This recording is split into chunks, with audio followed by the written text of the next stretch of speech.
I just wanted to take a few minutes because now Assemblyman Andrzejczak is going to be serving with all of you. And I think it's important to me, and I think it will be important to all of you to understand the depth of the man and to understand all that happened to him and what his story is about.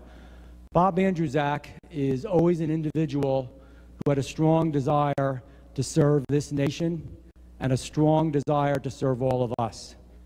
When he signed up to go into the military, to go into the Army, obviously you go through testing. And they wanted him in military intelligence, military police. Sergeant Andrzejczak said, no, I want to be in the infantry. I want to be on the line. I don't want to send somebody else in. This is something I want to do. He was deployed twice into Iraq. And the first time he was deployed in Iraq, as Bob would say, and he won't talk about it, and that's why I'm here speaking about it, the first time that he was deployed in Iraq, he was being, as he would say, blown up just about every day. He was under constant fire. God was good to him, and through most of it, he was all right. On one night, when they had to perform a raid in the evening of a building that was thought to be a munitions storehouse, and they were wearing their night vision goggles to get over there, they had to hurdle across a wall to get into the building, and then they had to hurdle back across the wall in order to get out. For those that are familiar with this, when you wear night vision goggles, your depth perception is altered. And the sergeant had a much greater drop than he ever realized, and he shattered his leg. But Sergeant Bob Andrzejczak continued to serve the United States of America, and he continued to serve each and every one of us.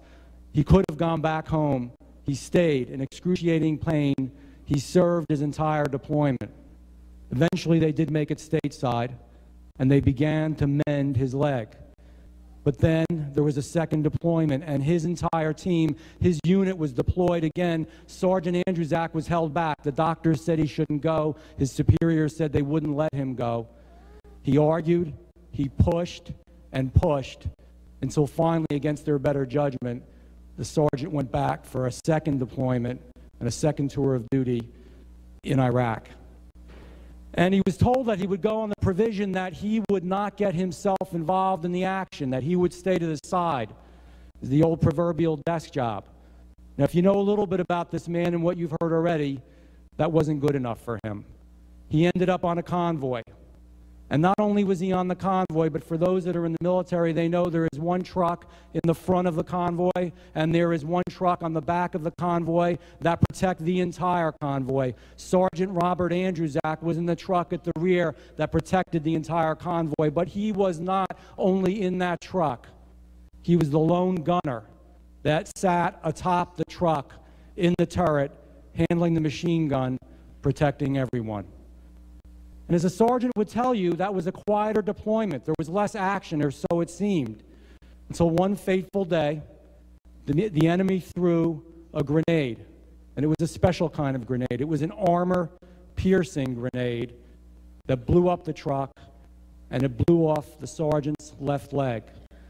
It shattered the metal, and it's put shrapnel through his entire body that he still has in him to this day, and he will to the day he dies. It burned his face. It burned his eyebrows off of his head.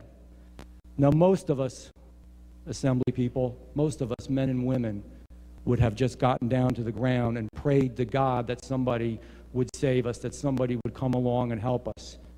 Sergeant Robert Andrzejczak still served this nation, and he still served all of us. He got out of the turret with blood pouring out of his leg. He crawled and crawled near death to check on his men in the back of the truck.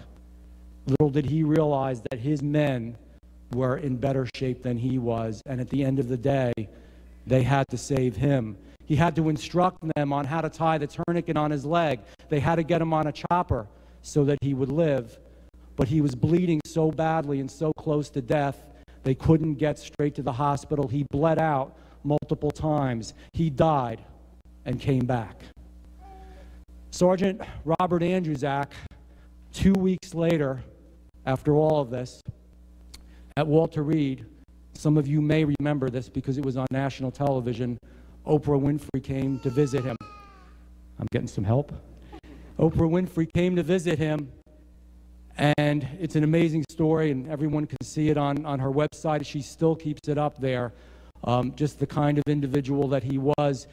He received the Bronze Star with Valor. He received the Purple Heart, among many, many other awards that he received. He comes to us today. He comes to us today with his prosthetic leg. He comes to us today with the shrapnel in his body. He comes to us today, yes, with his Bronze Star and his Purple Heart.